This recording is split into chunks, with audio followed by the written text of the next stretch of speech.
Isinusulong ngayon ng isang makabagong engineering technique para makaiwas sa trahedyang posibleng idulot sakaling muling dumanas ng lindol ang bansa.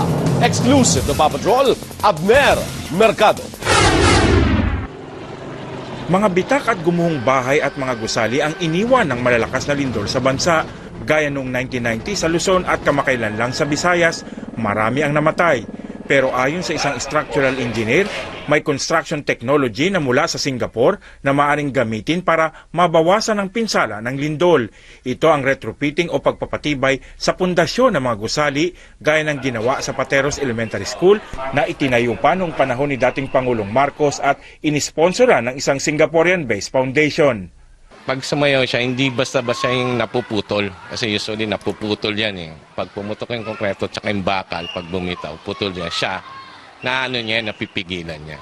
Yung mga bata po dito, very safe po sila kapag ganyang may earthquake. Ang ilan sa mga paaralan sa Iloilo dumaan din sa retrofitting, maging ang mga tulay at iba pang estruktura ay pwede ding i-retrofit. Bumunta rito ang Temasek para it's a form of structural pinopromote nila yung retrofitting all over the world. Kahapon, mismong MMDA na ang nagpahayag sa planong isailalim sa retrofitting ang mga gusali sa Metro Manila.